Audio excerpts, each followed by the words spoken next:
యెషయా గ్రంథం మొదటి అధ్యాయం. యెషయా గ్రంథం మొదటి అధ్యాయం 18వ వచనం అందరం కలిసి చదువుతాం.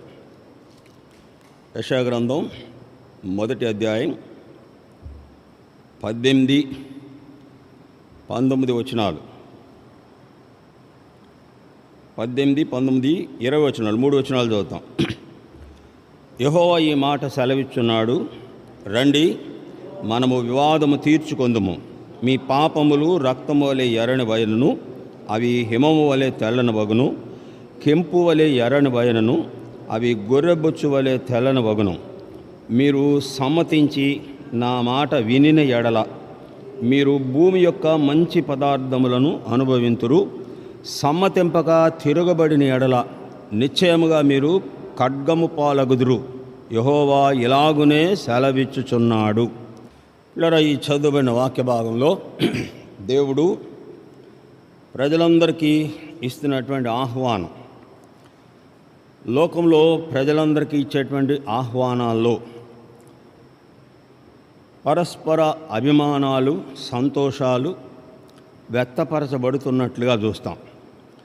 అయితే ఇప్పుడు ఇక్కడ దేవుడు ప్రజలందరికీ ఇచ్చేటువంటి ఆహ్వానం ఎలాంటిది అంటే, ఆయనకు మనుషులకు మధ్య ఉన్నటువంటి వివాదాన్ని పరిష్కరించుకునే నిమిత్తమై ఇక్కడ దేవుడు ఆహ్వానిస్తూ ఉన్నట్లుగా చూస్తాం. లూకాసు వార్త 2వ అధ్యాయం 34వ వచనంలో బాలుడైనటువంటి ప్రభువైన యేసు క్రీస్తు వారిని ఎత్తుకొని ఉన్నటువంటి దిమియోను ఆయన వివాదానికి గుర్తుగా ఉండును అని చెప్పినట్లుగా చూస్తాం. కనుక ఈ వివాదము దేవుడే మనుషులను రండి అని ఆహ్వానిస్తూ ఉన్నట్లుగా చూస్తాం. దేవుని వాక్య భాగంలో వ్రాయబడినటువంటి సత్యము సామెతల గ్రంథం 18వ అధ్యాయం 19వ వచనంలో వివాదములు అడ్డగడియలంత స్థిరములు అని రాయబడి ఉంది. ఒకరి ఎడల ఒకరు కలిగి ఉన్నటువంటి వివాదము అడ్డగడిగిలంతా స్థిరము అని రాయబడి ఉన్నది. ఆ తర్వాత సామెతలు 17:14 అంటాడు, అది అధికము కాక మునిపే దానిని విడిచిపెట్టుము అని హెచ్చరించినట్లుగా చూస్తాం. ఇక్కడ ఆ తర్వాత సామెతల గ్రంథం 15వ అధ్యాయం 18వ వచనంలో శాంత గుణము గలవాడు వివాదమును అణిచివేయును అని రాయబడి ఉంది. మీరు ఆదికాండం 26వ అధ్యాయం చదువుతూ వస్తే ఇస్సాకు గెరారు కాపురస్తులతో కలిగినటువంటి వివాదం ఇలా 3-4 పర్యాయాలు వారు వివాదమాడినట్లుగా చూస్తాం. అయితే ఇస్సాకు జ్ఞానము కలిగినటువంటి వాడై ఆ వివాదాన్ని ఆయనే పరిష్కరించినట్లుగా చూస్తాం. అంటే వారితో ఏ విధమైనటువంటి వివాదము పెట్టుకొనకుండా ఇస్సాకే ప్రక్కకు తొలగిపోయినట్లుగా చూస్తాం. కనుక ఇక్కడ వ్రాయబడినటువంటి మాట వివాదము అధికము కాక మునిపే ఆయన ఎందుకు అందరి ఎడల ఈ ఆహ్వానం పంపిస్తున్నాడు, రెండవది ఆయన రాకడ కూడాను ఆలస్యం చేస్తున్నాడని రాయబడి ఉన్నది.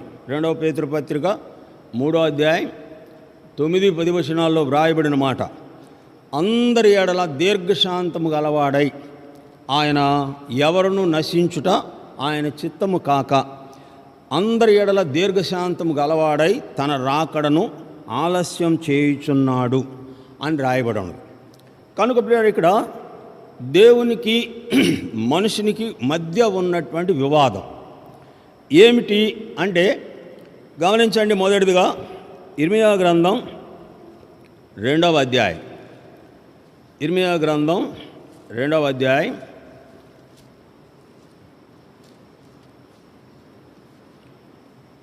34-35 వచనాలు. మరియు నిర్దోషులైన దీనుల ప్రాణరక్తము నీ బట్ట చెంగుల మీద కనబడుచున్నది, కన్నములలోనే కాదు గాని నీ బట్టలన్నిటి మీద కనబడుచున్నది.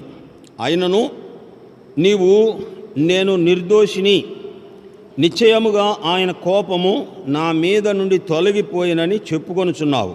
ఇదిగో, పాపము చేయలేదని నీవు చెప్పిన దానిని బట్టి నీతో నాకు వ్యాజ్యమము కలిగినది.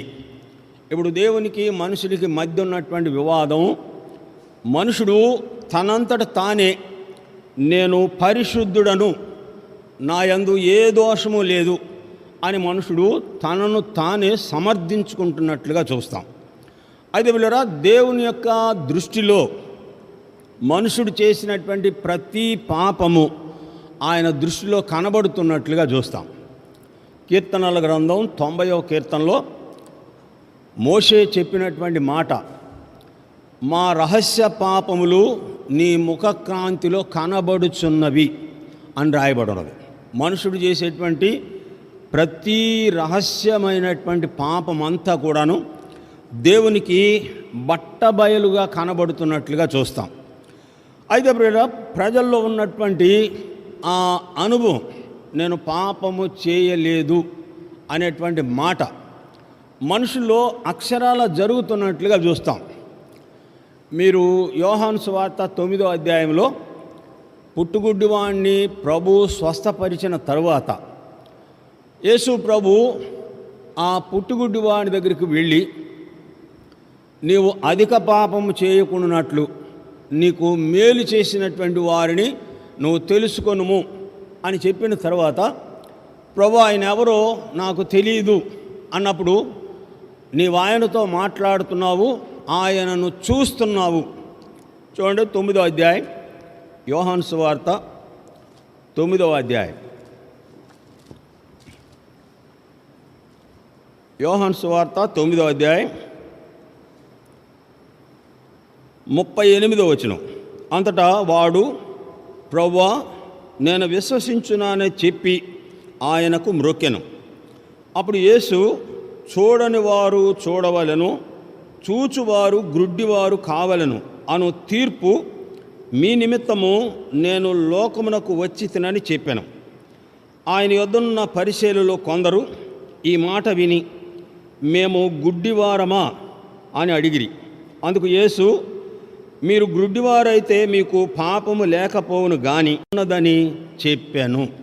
ఇప్పుడు పరిచయులు, శాస్త్రులు వారు ఏమనుకుంటున్నారు అంటే, మేము అబ్రహాము సంతానం, అబ్రహామే మాకు తండ్రి, మా యందు ఏ పాపము లేదు అని చెబుతున్నట్లుగా చూస్తాం. ఇక్కడ యేసు ప్రభు చెప్పిన మాటలో వ్యక్తపరచబడే సత్యం ఏంటంటే, మీరు గుడ్డివారైతే మీకు పాపము లేకపోవును, అయితే మీరు ఇప్పుడు చూస్తున్నారు కనుక మీ పాపము నిలిచి ఉన్నది. అంటే ఇప్పుడు మనుషుడు పాపములో ఉన్నాడు అనేది వాస్తవం. 1 యోహాను పత్రిక 1వ అధ్యాయం 8వ వచనంలో, మనము పాపము లేని వారమని చెప్పుకొని నీ ఎడల మనలను మనమే మోసపుచ్చుకొందుము, మనలో సత్యం ఉండదు అని రాయబడినట్లుగా చూస్తాం. ఎందుకంటే కీర్తనాకారుడైన దావీదు తాను రాసినటువంటి 51వ కీర్తన 5వ వచనంలో, నేను పాపములో పుట్టినవాడును, పాపములోని నా తల్లి గర్భమున ధరించెను అని చెప్పినట్లుగా చూస్తాం. కనుక ప్రియులారా, మనుషుని జన్మే పాప జన్మ అని రాయబడి ఉంది. కనుకనే మహాజ్ఞానుడు సొలొమోను తాను రాసినటువంటి సామెతల గ్రంథం 20వ అధ్యాయం 9వ వచనంలో, నా హృదయమును శుద్ధిపరుచుకొని ఉన్నాను, నా చేతులు నేను కడుగుకొని ఉన్నాను అని అనుకొనదగిన వాడు ఎవడు అని ప్రశ్న వేసినట్లుగా చూస్తాం. నా హృదయము శుద్ధిగా ఉన్నది, నా చేతులు నేను కడుక్కొని ఉన్నాను అని చెప్పుకొనగలవాడు ఎవడు అని రాయబడినటువంటి మాటకు అర్థం, ఇర్మీయా గ్రంథం 17వ అధ్యాయం 9వ వచనంలో, హృదయం అన్నిటికంటే మోసకరమైనది, అది ఘోరమైన వ్యాధి గలది, దాన్ని గ్రహించగలవాడు ఎవడు? హృదయములో పరిశీలకుడైన యెహోవాయే హృదయమును గ్రహించువాడు. యోహాను సువార్త 2వ అధ్యాయం 24వ వచనంలో, ఆయన మనుషుని ఆంతర్యం ఎరిగినవాడు అని రాయబడి ఉంది. కనుకనే అపొస్తలుడైన పౌలు రోమీయులకు రాస్తూ 3వ అధ్యాయం 23వ వచనంలో, ఏ భేదమును లేదు, అందరూ పాపము చేసి దేవుడు అనుగ్రహించు మహిమను పొందలేకపోతున్నారు. ఈ విషయమై దేవునికి మనుషులకు మధ్య ఉన్నటువంటి ఆ వివాదం దేవుడు వారికి గుర్తు చేసినటువంటి మాట చూడండి. యెషయా గ్రంథం 43వ అధ్యాయం. యెషయా గ్రంథం 43వ అధ్యాయం, దయచేసి 43వ అధ్యాయం 26వ వచనం. నాకు జ్ఞాపకము చేయుము, మనము కూడి వాదింతుము. నీవు నీతిమంతుడు అని తీర్పు తీర్చబడినట్లు నీ వ్యాజ్యమును వివరించుము. నీ మూలపితరుడు పాపము చేసిన వాడే, నీ మధ్యవర్తులు నా మీద తిరుగుబాటు చేసిన వారే. కావున నేను ప్రతిష్ఠితులకు నీ ప్రధానులను అపవిత్రపరిచితిని, యాకోబును శపించితిని, ఇశ్రాయేలును దూషణ పాలు చేసి తిని. కనుక ఇక్కడ మనము కూడి వాదింతుము రండి. నీ మూలపితరుడు కూడాను పాపం చేసినటువంటి వాడే, కాబట్టి నాకు పాపము లేదు అని నువ్వు ఎట్లా చెప్పుకొనగలవు? ఇది బైబిల్ వేసేటువంటి ప్రశ్న. అయితే పిల్లరా, ఈ పాపములో ఉన్నటువంటి ప్రజలు తమను తాము చూసుకొని ఎదట వారిని తృణీకరించినటువంటి అనుభవాన్ని చూస్తాం. ఇదే యెషయా గ్రంథం 65వ అధ్యాయం. యెషయా గ్రంథం 65వ అధ్యాయం 4వ వచనం చూడండి. యెషయా గ్రంథం 65వ అధ్యాయం 4వ వచనం. వారు సమాధులలో కూర్చుండుచు, రహస్య స్థలములలో ప్రవేశించుచు పంది మాంసం తిందురు. అసహ్య పాకములు వారి పాత్రలో ఉన్నవి. వారు మా దాపునకు రావద్దు, ఎడముగా ఉండుము, నీకంటే మేము పరిశుద్ధులమని చెప్పుదురు. వీరు నాసికారంధ్రములకు పొగవలెను, దినమంతయు మండుచుండు అగ్ని వలె ఉన్నారు. కనుక పిల్లలు ఇక్కడ ఆ విషయం యెహోవా ఇలా సెలవుతున్నా, నా ఎదుట గ్రంథములో అది వ్రాయబడి ఉన్నది. ప్రతీకారము చేయక నేను మౌనముగా ఉండను. నిశ్చయముగా వారు అనుభవించినట్లు నేను వారికి ప్రతీకారము చేసేదను. కనుక ఇక్కడ దేవుడు మనుషులను ఆహ్వానిస్తున్నటువంటి అనుభవం, దేవునికి మనుషులకు మధ్య ఉన్నటువంటి వివాదాన్ని తీర్చుకుందాము రండి అని ఆహ్వానిస్తున్నట్లుగా చూస్తాం. రెండవదిగా చూస్తాం, యెషయా గ్రంథం 55వ అధ్యాయం. యెషయా గ్రంథం 55వ అధ్యాయం 3వ వచనం. చెవియొగ్గి నా యొద్దకు రండి, మీరు వినిన ఎడల మీరు బ్రతుకుదురు. ఇక్కడ రెండవదిగా చెవియొగ్గి నా యొద్దకు రండి, మీరు బ్రతుకుదురు అంటే దేవుని మాటలో మనుషునికి జీవం ఉన్నట్లుగా చూస్తాం. మీరు వినిన ఎడల మీరు బ్రతుకుదురు అంటే ప్రాణరక్షణ కలుగుతూ ఉన్నట్లుగా చూస్తాం. ఇలా ఇందుకై ప్రజలు భక్తి పేరుతో లక్షల రూపాయలు వ్యయపరుస్తూ ఉన్నట్లుగా చూస్తాం. తమ యొక్క సమయాన్ని కూడాను లేదా వ్యర్థపరుస్తూ ఉన్నట్లుగా చూస్తాం. అది ఇక్కడ బైబిల్ చెప్పే సత్యం ఏంటంటే, ఇదే యెషయా గ్రంథం 55:2, ఆహారము కాని దాని కొరకు మీరేలా రోకలు ఇచ్చెదరు, సంతుష్టి కలుగజేయని దాని కొరకు మీ కష్టార్జితము ఎందుకు వ్యయపరిచెదరు. నా మాట జాగ్రత్తగా ఆలకించి మంచి పదార్థములను భుజించుడి, మీ ప్రాణము సారవంతమైన దాని యందు సుఖింపనీయుడి. ఇక్కడ ఈ మాట దేవుడు మనుషులకు తెలియపరచడంలో లాభము లేని దాని కొరకు ఇలా వేల రూపాయలు హెచ్చిస్తున్నప్పుడు ఆహారము కాని దాని కొరకు మీరు వ్యయపరిచెదరు. మీ ప్రాణము సుఖముగా నివసింపనీయుడి. ఎప్పుడు మనుషుని యొక్క ప్రాణము సుఖంగా ఉంటుంది అంటే ఆయన మాట వినినప్పుడు. వినడము అంటే ఆయన చెప్పిన మాటను అనుసరించి జీవించడం. ఆదికాండం 7వ అధ్యాయం 5వ వచనంలో ఆజ్ఞాపించినవన్నీ చేయబడినట్లుగా వ్రాయబడి ఉన్నది. చూడండి, ఆదికాండం 7వ అధ్యాయం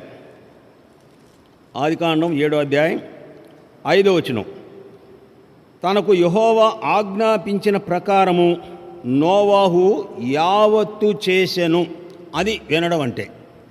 అందుకే 6వ అధ్యాయం ఆఖరి వచనంలో కూడాను నోవాహు దేవుడు ఆజ్ఞాపించినట్లు యావత్తు చేశాను అని రాయబడి ఉంది. కనుక ఇక్కడ మీరు నా మాట విని ఎడల మీరు బ్రతుకుదురు అనే మాట ఇక్కడ తెలియపరుస్తూ ఉన్నట్లుగా చూస్తాం. అయితే ప్రజలు చెవికి మాత్రమే వింటున్నారు. గత వారం ప్రార్థన పరిచర్యలో చూసాం. యెషయా గ్రంథం 42 అధ్యాయం 20 వచనంలో నువ్వు అనేకమైన సంగతులు చూచున్నావు కానీ గ్రహింపకున్నావు, వారు చెవి యొగ్గిరి కానీ వినకున్నారు అని రాయబడి ఉన్నది. ఈ విషయమై కీర్తనాకారుడైన దావీదు కీర్తన 58:4 మాంత్రికుడు ఎంత నేర్పుగా మంత్రించినను వారి స్వరము తనకు వినబడకుండునట్లు చెవి మూసుకొనినట్టి చెవిటి పాముల వలె ఉన్నారు అని కీర్తన 58:4 వ్రాయబడిన మాట చూస్తాం. లేదా దేవుడు ఎంతో నేర్పుగా వారిలో ఉన్నటువంటి బలహీనతను తెలియపరిచి ఆ బలహీనతను తీసివేసుకోమని చెబుతున్నప్పటికీ కూడాను ఇక్కడ ప్రజలు ఎట్లా ఉన్నారంటే చెవి మూసుకొనినట్టి చెవిటి పాముల వలె ఉన్నారు అని రాయబడినట్లుగా చూస్తాం. కనుక ఇక్కడ రెండవదిగా దేవుడు మనుషులకు పంపించేటువంటి ఆహ్వానం ఏంటంటే, మీరు చెవి యొగ్గి నా యొద్దకు రండి, మీరు విని ఎడల మీరు బ్రతుకుదురు. అంటే మనుషుడు ఎట్లా ఉన్నాడు? ఎఫెసీ పత్రిక 2వ అధ్యాయం 1వ వచనం ప్రకారం మీరు మీ పాపముల చేతను అపరాధముల చేతను చచ్చిన వారై ఉండగా. ప్రకటన గ్రంథం 3వ అధ్యాయం 2వ వచనం జీవించుచున్నవన్న పేరు మాత్రమే నీకున్నది కానీ నీవు మృతుడవే. మనుషుడు మృతుడు అని చెప్పడానికి లేదా రుజువులు ఏమిటంటే, మేలునేమో కీడుగా ఎంచుతాడు, తీపినేమో చేదుగా ఎంచుతాడు, చేదును తీపిగా ఎంచుతున్నట్టుగా వ్రాయబడి ఉంది యెషయా గ్రంథం 5వ అధ్యాయంలో. భక్తిహీనతను త్రాళ్లతో పాపమును లాగుకొని వారికి శ్రమ అని రాయబడిన మాట చూస్తాం. కనుక ఇక్కడ రెండవదిగా చెప్పబడినటువంటి మాట, మీరు చెవి యొగ్గి నా యొద్దకు రండి, మీరు విని ఎడల మీరు బ్రతుకుదురు. 3 మత్తయి సువార్త 11వ అధ్యాయం 28వ వచనం ప్రయాసపడి భారం మోసుకున్న సమస్త జనులారా నా యొద్దకు రండి, నేను మీకు విశ్రాంతిని కలుగజేతును. మనుషుడు మోసుకున్నటువంటి ఈ భారం ఏమిటంటే పాప భారము మనుషుడు మోస్తున్నట్లుగా చూస్తాం.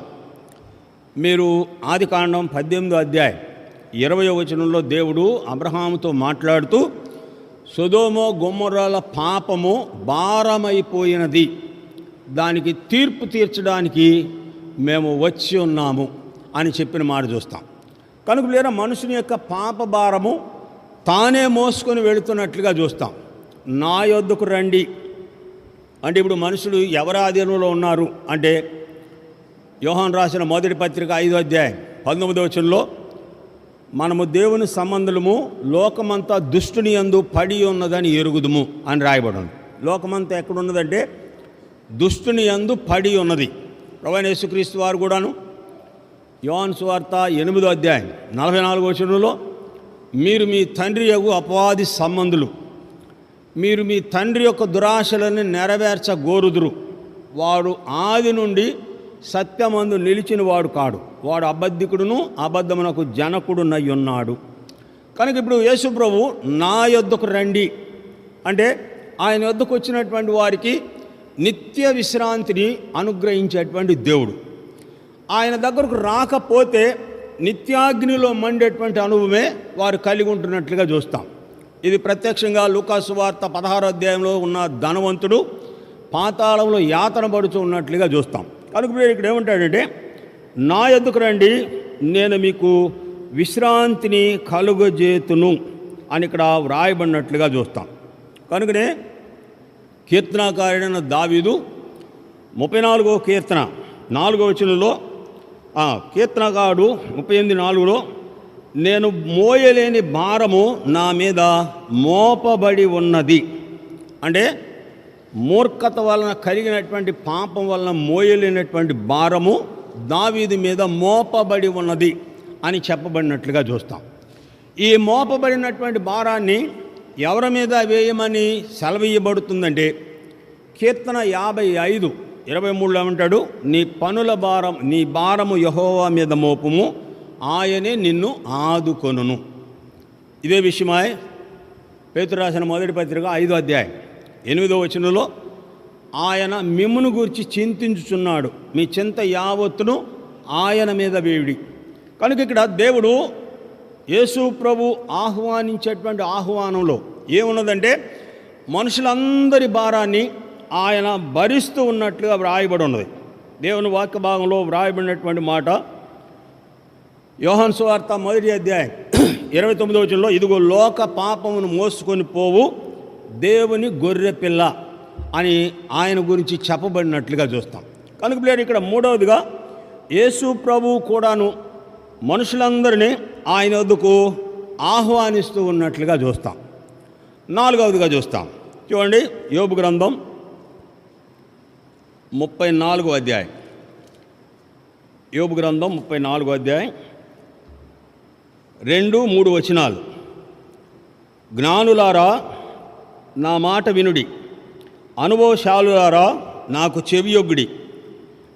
అంగిలి ఆహారము రుచి చూచినట్లు చెవి మాటను పరీక్షించును. న్యాయమైనదేదో విచారించి చూతుము రండి, మేలైనదేదో మనంతట మనమే విచారించి తెలుసుకొందుము రండి. ఇక్కడ ఎలీహు ప్రజలందరినీ ఆహ్వానిస్తూ ఉన్నట్లుగా చూస్తాం. ఎవరిని ఆహ్వానిస్తున్నాడంటే జ్ఞానము కలిగినటువంటి వారిని, అనుభవశాలులను. న్యాయమైనది ఏది, మనమంతట మనమే దాన్ని తెలుసుకొందుము రండి అని ఇక్కడ ఆహ్వానిస్తూ ఉన్నట్లుగా చూస్తాం. ఇలా ఏది న్యాయమైనది అని అంటే దేవుడు మనుషులందరి ఎడల ఆయన ఎలాంటి మనసు కలిగి ఉన్నాడో, ఆ మనసు వలన ప్రజలకు ఏం కలుగుతున్నదో, మనుషుని యొక్క జీవితంలో దేవుడు ఏం కలుగజేయాలనుకుంటున్నాడో అది మనుషుడు గ్రహిస్తే, న్యాయ అన్యాయాలు గ్రహిస్తే, లేదా ఇక్కడ న్యాయమేది విచారించి తెలుసుకునేటటువంటి అనుభవం దేవుడు కలుగజేస్తూ ఉన్నట్లుగా చూస్తాం.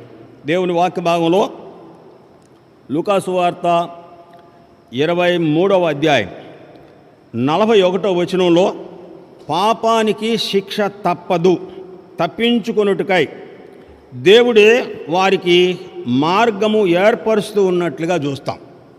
పాపం వలన ఖచ్చితంగా మనుషునికి శిక్ష వస్తూ ఉంటుండగా దేవుడే ఆ శిక్ష నుండి తొలగించేటువంటి మార్గం. చూడండి, ఇక్కడ ఎలీహు చెప్పేటువంటి మాట యోబు గ్రంథం 33వ అధ్యాయం. యోబు గ్రంథం 33వ అధ్యాయం. యోబు గ్రంథం 33వ అధ్యాయం 16-18 వచనాలు. నరులు గర్విష్ఠులు కాకుండా చేయునట్లు, తాము తలంచిన కార్యము మానుకొన చేయనట్లు, గోతికి పోకుండా వారిని కాపాడునట్లు, కత్తి వలన నశింపకుండా వారి ప్రాణము తప్పించినట్లు ఆయన వారి చెవులను తెరవజేయును, వారి కొరకు ఉపదేశమును సిద్ధపరుచును. ఇక్కడ ఎలీహు చెబుతున్నటువంటి మాట, రండి, ఏది న్యాయమో ఏది అన్యాయమో మనంతట మనమే తెలుసుకుందాం రండి. మనుషునికి వచ్చినటువంటి సమస్య, ఆ సమస్య వల్ల మనుషుని జీవితం ఎలా ఉంటుంది, గ్రహించినటువంటి వ్యక్తి లేదా తనంతట తానే తెలుసుకొని ఆ విషయమై పరిష్కారం చేసుకుంటే మనుషుని జీవితానికి ఎంతో క్షేమము అనుగ్రహించబడుతున్నట్లుగా చూస్తాం. కనుకనే ఇందాక మనం చదివినటువంటి యెషయా గ్రంథం 1వ అధ్యాయం 19-20 వచనాల్లో, మీరు సమ్మతించిన మాట విని ఎడల భూమి మీద మంచి పదార్థములను భుజింతురు. 20వ వచనంలో ఉన్నాడు, సమ్మతింపక తిరుగుబడిన ఎడల ఖడ్గము పాలగుదురు. అప్పుడు కేకలు వేసేటువంటి అనుభవమే, నీ జీవితంలో ఏమాత్రం నెమ్మది లేనటువంటి స్థితిని చూస్తాం. కనుక ఇక్కడ 4వదిగా ఎలీహు చెప్పేటువంటి మాట, అంగిలి ఆహారము రుచి చూచినట్లు మాట చెవిని పరీక్షించదా. దేవుని మాటను పరిశీలించినటువంటి వారు, బెరాయి సంఘస్థులు దేవుని మాటను పరిశీలించినట్లుగా చూస్తాం.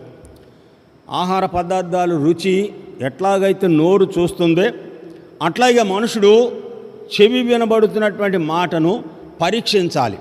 ఈ మాటలో సత్యం ఎంతవరకు ఉన్నది అనేది మనుషుడు పరీక్షించినప్పుడు ఇలా మనుషుడు దేవుని యొక్క కార్యాలను తెలుసుకుంటున్నట్లుగా వ్రాయబడి ఉన్నది. చూడండి, రోమీయులకు రాసిన పత్రిక 1వ అధ్యాయం. రోమీయులకు రాసిన పత్రిక 1వ అధ్యాయం 20వ వచనం. ఆయన అదృశ్య లక్షణములు అనగా ఆయన సృష్టించబడిన ఆ నిత్య శక్తియు దేవత్వమును జగదుత్పత్తి మొదలుకొని సృష్టించబడిన వస్తువులను ఆలోచించుట వలన తేటపరచబడుచున్నవి గనుక వారు నిరర్తులై ఉన్నారు. వారు మరియు దేవుని ఎరిగియు ఆయనను దేవునిగా మహిమపరచలేదు, కృతజ్ఞతాస్తుతులు చెల్లింపలేదు కానీ తమ వాదముల యందు వ్యర్థులైరి.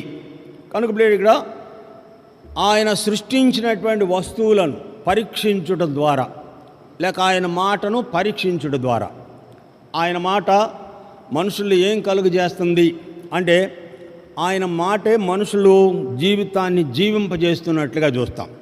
ఇక్కడ రాయబడినటువంటి మాట సృష్టించబడినటువంటి వస్తువులను ఆలోచించుట వలన, ఈ సృష్టిలో ఉన్నటువంటి వస్తువులను ఆలోచన చేయగలిగితే మనుషుడు దేవుని యొక్క మాటను లేక దేవునిని ప్రత్యక్షంగా ఈ వాక్యము ద్వారానే మనుషుడు దేవుని చూస్తున్నట్లుగా చూస్తాం. ఈ విషయమై సాక్ష్యం ఇచ్చినటువంటి యోబు గ్రంథం 42వ అధ్యాయంలో 4-5 వచనాలు చెప్పిన మాట, వినికిడి చేత నిన్ను గూర్చిన వార్తను వింటిని, ఇప్పుడు నేను కన్నులారా నిన్ను చూచుచున్నాను అని చెప్పినట్లుగా చూస్తాం. ఎప్పుడు చూడగలిగాడు అంటే యోబు గ్రంథం 38, 39, 40 అధ్యాయాల్లో ఆయన చేసినటువంటి సృష్టిని గురించి యోబుతో వివరించి చెప్పాడు. ఆయన సృష్టిలో బలమైనవేవి, బలహీనమైనవేవి, ఆయన సృష్టి ఎట్లా ఉన్నది అనేది ఈ సృష్టిని గురించి చెప్పినప్పుడు ఈ 3 అధ్యాయాల్లో ఆయన సృష్టిని గురించి చెప్పినటువంటి మాటలు విన్నటువంటి యోబు, నిన్ను గూర్చిన వార్తను వినికిడి చేత వింటిని, ఇప్పుడు నేను కన్నులారా చూచుచున్నాను. ఇలా ఈ సృష్టిని ఒకసారి మనుషుడు ఆలోచన చేసి చూడగలిగితే, చూడండి, ఈ భూమి ఎక్కడ ఉందని చెప్పబడుతున్నది అంటే శూన్యములో వేలాడుతున్నది అని భూగోళ శాస్త్రజ్ఞులే చెప్పారు. మొట్టమొదటిగా చంద్రమండలం వెళ్ళినటువంటి వ్యక్తి నీకు భూమి ఎట్లా కనబడుతున్నది అని ప్రశ్న వేసినప్పుడు అతడు చెప్పినటువంటి జవాబు, మనము కింద ఉండి చంద్రుడిని చూసినప్పుడు చంద్రుడు ఎట్లా కనబడుతున్నాడు, భూమి కూడాను నాకు అట్లాగే కనబడుతున్నది అని జవాబు చెప్పాడు. ఇప్పుడు భూమి శూన్యములో వేలాడుతున్నది అని యోబు కూడాను ప్రకటించాడు.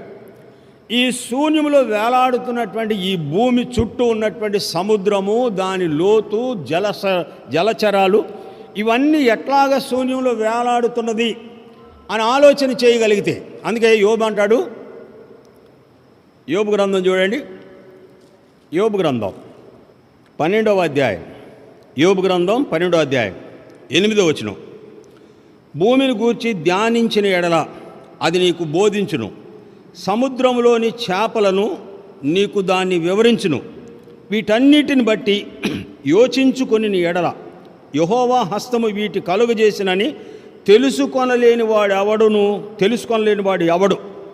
ఇప్పుడు భూమిని ధ్యానించిన ఎడల, ఒకవేళ భూమిని అడిగామనుకోండి, భూమి నువ్వు ఎక్కడ ఉన్నావంటే దేవుడు నన్ను శూన్యంలో వేలాడదీశాడు. ఇప్పుడు సముద్రంలో ఉన్నటువంటి చేపలను అడిగామనుకోండి, ఎవరు పోషిస్తున్నారు అంటే దేవుడే అవే మీకు వివరిస్తాయి అని ఇక్కడ చెప్తున్నాడు. అంటే యోచించిన ఎడల అనే మాటని ఈ వాక్య భాగంలో చూస్తాం. 8వ వచనం ఆఖరిలో రాయబడిన మాట, దీని గురించి బోధించును, సముద్రపు చేపలు నీకు వివరించును, వీటన్నిటిని బట్టి యోచించుకొని ఎడల. ఈ సృష్టి అంతటిని యోచన చేస్తే వీటిని ఎవరు చేశారు అంటే దేవుడే వీటిని చేశాడు అని ఆ వస్తువులే మనుషులకు సాక్ష్యం ఇస్తున్నట్లుగా చూస్తాం. కనుక ఇక్కడ 4వదిగా వ్రాయబడినటువంటి మాట, ఇక్కడ ఎలీహు న్యాయమైనదేదో విచారించి మనమంతట మనమే తెలుసుకొందుము రండి అని ఆహ్వానిస్తున్నట్లుగా చూస్తాం. 6వదిగా చూస్తాం, చూడండి, యోబు గ్రంథం 36వ అధ్యాయం, యోబు గ్రంథం 36వ అధ్యాయం, యోబు గ్రంథం 36వ అధ్యాయం 10వ వచనం, ఉపదేశం వినుటకై వారి చెవులను తెరవజేయును, పాపము విడిచి రండి అని ఆజ్ఞ ఇచ్చును. వారు ఆలకించి ఆయనను సేవించిన ఎడల తమ దినములు క్షేమముగాను తమ సంవత్సరములు సుఖముగా వెళ్ళబుచ్చుదురు. ఇక్కడ దేవుడు ఆజ్ఞాపిస్తున్నటువంటి మాట, పాపము విడిచి రండి ఆయన మనుషులకు ఆజ్ఞాపిస్తున్నట్లుగా చూస్తాం. అంటే పాపము యొక్క పరిష్కార మార్గము కొరకై ఇక్కడ ఆహ్వానిస్తున్నట్లుగా చూస్తాం. పాపం విడిచి రండి ఆయన మనుషులకు ఆజ్ఞాపిస్తున్నట్లుగా చూస్తాం. ఇక్కడ ఈ 12వ వచనంలో ఏమంటాడంటే, వారు ఆలకించిన ఎడల, వారు ఆలకింపని ఎడల వారు బాణముల చేత కూలి నశించెదరు, జ్ఞానము లేకయే చనిపోయెదరు. కనుక ఇక్కడ 6వదిగా దేవుడు మనుషులకు ఆజ్ఞాపిస్తున్నటువంటి మాట, పాపం విడిచి రండి అని ఆయన మనుషులకు ఆజ్ఞాపిస్తున్నట్లుగా చూస్తాం. ఆలకిస్తే వారి జీవితం క్షేమంగా గడుపుతారు, ఆలకించకపోతే బాణము చేత కూలి జ్ఞానము లేకయే చనిపోతారు. 6వదిగా చూస్తాం లూకాసు వార్త 15వ అధ్యాయం. లూకాసు వార్త 15వ అధ్యాయం 17వ వచనం. అయితే బుద్ధి వచ్చినప్పుడు వాడు, నా తండ్రి యొద్ద ఎంతోమంది కూడివాండ్రకు అన్నము సమృద్ధిగా ఉన్నది, నేనైతే ఇక్కడ ఆకలికి చనిపోతున్నాను. నేను లేచి తండ్రి యొద్దకు వెళ్ళేదను. తండ్రి, నేను పరలోకమునకు విరోధముగా నీ ఎదుట పాపము చేసి తిని, ఇక మీదట నీ కుమారుడని అనిపించుకొనుటకు యోగ్యుడను కాను. నన్ను నీ కూలివాండ్రు ఒకనుగా పెట్టుకొనుమని అతనితో చెప్పుదుననుకొని లేచి తండ్రి యొద్దకు వచ్చాను. ఇక్కడ ఏం ఆజ్ఞాపించాడంటే, పాపం విడిచి రండి అని ఆయన ఆజ్ఞాపించగా, ఆయన ఏ రీతిగా మనుషులకు తెలియపరుస్తాడు అంటే ఆలోచన ద్వారా. కీర్తన 32:8 చెప్పని మాట, నీ మీద దృష్టి ఉంచి నీకు ఆలోచన చెప్పేదను. ఇప్పుడు అయితే వాడికి బుద్ధి వచ్చినప్పుడు, ఎట్లా వచ్చింది వాడికి బుద్ధి అంటే, దేవుడే ఆలోచన చెప్పాడు. ఒరే, నువ్వు తండ్రి దగ్గర ఉన్నప్పుడు నీ జీవితం ఎట్లా ఉన్నదో ఒకసారి ఆలోచన చెయ్యి. తండ్రి వద్ద ఉన్నప్పుడు ఆహారం సమృద్ధిగా ఉన్నది, అయితే ఇప్పుడు ఆకలికి చచ్చిపోతున్నాడు. కనుక ఇక్కడ లేచి నేను ఇప్పుడే తండ్రి వద్దకు వెళ్ళుదును అని ఇక్కడ తండ్రి వద్దకు వచ్చినట్లుగా చూస్తాం. పాపం విడిచి రండి అని చెప్పగానే ఇక్కడ తప్పిపోయిన కుమారుడు దేవుని తండ్రి వద్దకు రాగా, ఇక్కడ అతడికి జరిగినటువంటి కార్యం చూడండి. మనుషులు వారి యొక్క పాపపు స్థితి గ్రహించినటువంటి వారు, వారిని అడిగినటువంటి ప్రశ్నలు అపోస్తలుల కార్యములు 2వ అధ్యాయం 37వ వచనంలో వారందరూ కూడాను కడమ అపోస్తలులను అడిగారు, అయ్యలారా మేమేమి చేయవలెను? పేతురు చెప్పినటువంటి దేవుడు వారి ఎడల చేసినటువంటి కార్యాలు, పితరుల ద్వారా ఆజ్ఞాపించినటువంటి మాటలు, అబ్రహాము ద్వారా దేవుడు జరిగించినటువంటి కార్యాలు, ఇవన్నీ కూడాను పేతురు దేవుని వాక్యాన్ని వివరించగా ఇవన్నీ విన్నటువంటి వారు అక్కడ చాలామంది ఉన్నారు. అందరూ అనలా ఈ మాట, గ్రహించినటువంటి వారు మాత్రమే సహోదరులారా మేమేమి చేయవలెను అని అడిగినట్లుగా చూస్తాం. ఆ తర్వాత అపోస్తలుల కార్యం 16వ అధ్యాయం 30వ వచనంలో జైలు అధికారి అడిగాడు, అయ్యలారా రక్షణ పొందడానికి నేనేమి చేయవలెను? ఈ రెండిటికి ఒకే జవాబు, యేసునందు విశ్వాసముంచుము. పేతురు ప్రకటించిన మాట ఏంటంటే, మీరు మారు మనసు పొంది పాపక్షమాపణ నిమిత్తము యేసునామున బాప్తిసం పొందిడి, అప్పుడు మీరు పరిశుద్ధాత్మ వరమును పొందుదురు. పౌలు జైలర్తో చెప్పిన మాట, యేసునందు విశ్వాసం ఉంచు, అప్పుడు నీవును నీ ఇంటి బారును రక్షించబడుదురు అని చెప్పినట్లుగా చూస్తాం. కనుక గుర్తించినటువంటి వారు, ఇప్పుడు తప్పిపోయిన కుమారుడు తన యొక్క జరిగిపోయినటువంటి కాలంలో తన జీవితాన్ని, ప్రస్తుతం తన జీవితం ఉన్నటువంటి జీవితాన్ని ఒకసారి పరిశీలించుకున్నప్పుడు అతడు ఎంత దౌర్భాగ్యంలో ఉన్నాడో గ్రహించినట్లుగా చూస్తాం. వెంటనే గ్రహించగానే తండ్రి యొద్దకు లేచి వెళ్ళిపోయినట్లుగా ఈ వాక్య భాగంలో చూస్తాం. కనుక ఇక్కడ 6వదిగా గ్రహించినటువంటి వ్యక్తులు వారున్నటువంటి ఆ స్థితి నుండి లేపబడి తప్పించుకున్నటువంటి అనుభవాన్ని చూస్తాం. 7వదిగా చూస్తాం చూడండి. లూకాసు వార్త 15వ అధ్యాయం. లూకాసు వార్త 15వ అధ్యాయం 20వ వచనం. లూకాసు వార్త 15:20.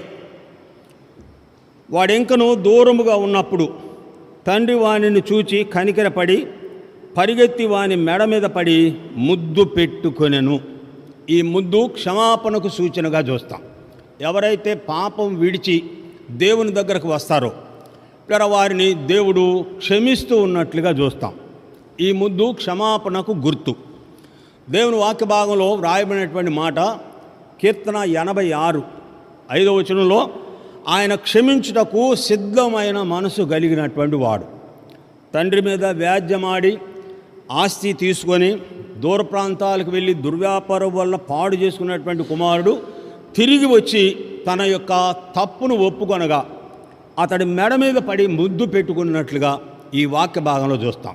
కనుక అతడు ఒప్పుకున్నది ఏమిటంటే 21వ వచనంలో, అప్పుడు ఆ కుమారుడు అతనితో, తండ్రి నేను పరలోకమునకును విరోధముగా నీ ఎదుట పాపము చేసి తిని ఇక మీదట నీ కుమారుడని అనిపించుకొనుటకు యోగ్యుడను కాను. ఇక్కడ 6వదిగా పాపము విడిచి రండి అని సెలవిచ్చినటువంటి మాటను అనుసరించి పాపం విడిచి దేవుని దగ్గరకు వచ్చినటువంటి వారిని ఆయన క్షమించినట్లుగా చూస్తాం. 7వదిగా చూస్తాం. చూడండి, లూకాసు వార్త 15వ అధ్యాయం 22వ వచనం. అయితే తండ్రి తన దాసులను చూచి ప్రశస్త వస్త్రము త్వరగా తెచ్చి వీనికి కట్టి వీని చేతికి ఉంగరము పెట్టి పాదములకు చెప్పులు తొడిగించుడి, కొవ్విన దూడను తెచ్చి వధించుడి, మనము తిని సంతోషపడుదుము.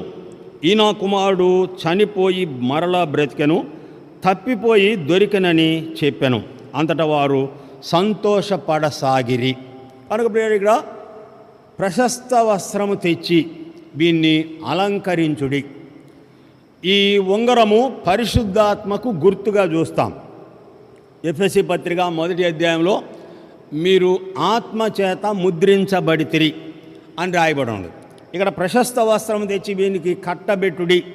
ఇలా ఏమిటి ఈ ప్రశస్త వస్త్రం అంటే, యెషయా గ్రంథం 61వ అధ్యాయం 10వ వచనంలో యెషయా దేవుడు తన్ను ఎట్లాగా సిద్ధపరిచాడో ఆ 10వ వచనంలో వివరించాడు.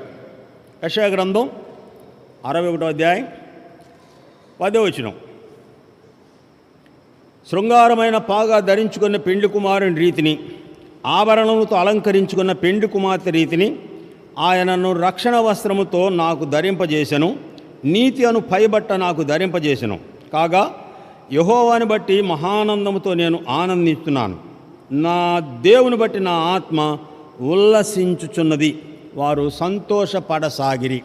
ఈ దూడను వధించేటువంటి అనుభవం ఇలా ఏమి తెలియపరుస్తుంది అని అంటే, పాప పరిహారం నిమిత్తమై అతనికి బదులుగా ఆ దూడ వధించబడగా తప్పిపోయినటువంటి కుమారుని యొక్క పాపము పరిహరించబడినట్లుగా చూస్తాం. ఇప్పుడు మనుషుల యొక్క పాపం ఎవరు పరిహరిస్తారు అని అంటే, యేసు రక్తమే మనిషిని ప్రతి పాపమును పరిశుద్ధపరుస్తున్నట్లుగా చూస్తాం. యోహాను రాసిన మొదటి పత్రిక 1వ అధ్యాయం 7వ వచనంలో, ఆయన వెలుగులో ఉన్న ప్రకారం మనము ఆ వెలుగులో నడిచిన ఎడల అన్యోన్య సహవాసం గలవారమై ఉందుము. అప్పుడు యేసు రక్తము ప్రతి పాపం నుండి మనలను పవిత్రులనుగా చేయును. కనుక ఇక్కడ దేవుడు మనుషులందరికీ ఇచ్చినటువంటి ఆహ్వానం, రండి మనము వివాదము తీర్చుకొందుము. మీ పాపములు రక్తం వలె ఎర్రనబయను, అవి హిమం వలె తెల్లనబగును. పాపంలో ఉన్నటువంటి మనుషుడు పాపం విడిచి దేవుని దగ్గరకు రాగలిగితే పిల్లరా దేవుడు వారిని పరిశుద్ధపరిచి తన స్వాస్థ్యముగా ఏర్పాటు చేసుకుంటున్నట్లుగా ఈ వాక్య భాగంలో చూస్తాం. కనుక ఈ రాత్రికాల సమయంలో మనుషుడు పాపములో ఉన్నట్లు గుర్తించగలిగితే పాపము తీసివేసేటువంటి దేవుని దగ్గరకు మనుషులు వస్తున్నట్లుగా ఈ వాక్య భాగంలో చూస్తాం. దేవుడు ఆ రీతిగా సిద్ధపరచుగాక.